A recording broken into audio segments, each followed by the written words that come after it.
to you anymore. Oh yeah, and to all the people who tried to get me to go on head drugs when I was a kid, thank you so much. You guys are totally saints.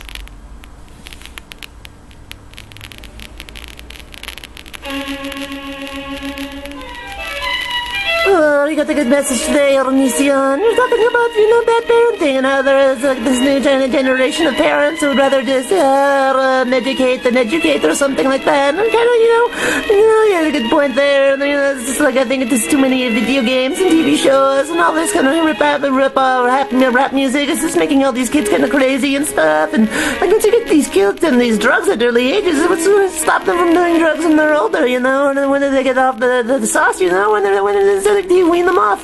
But yeah, it reminded me of a lot that I was lucky enough to grow up before that whole thing happened. So even if I did have ADHD, there'd be no real solutions or anything. And what my parents did was just put me in instead of keeping me around and having me mommy, they would just put me in weird kind of extracurricular programs and then be like, hey, but thermo and karate, self-defense class, he needs to be tutor, be in summer school for the summer, and I was never really around the house, and it kind of made me rebel a little.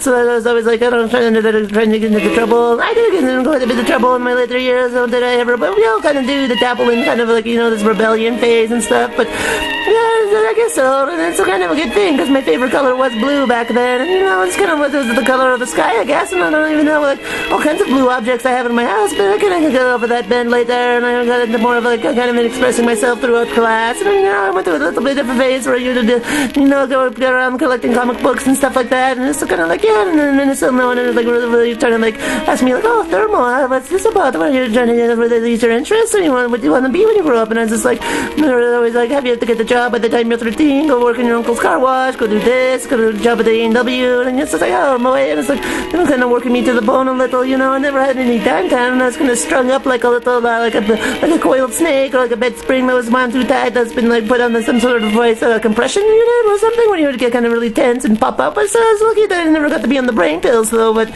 might have been interesting to experiment now that I'm older and see what these really do to you. I think they have effect on the child's mind and the grown-up mind a little, be able to be a little different or something, because I do take some medication now that helps me focus on more things, but that's not really what the topic is about. Maybe it's for a story for another time, though. But anyway, bye.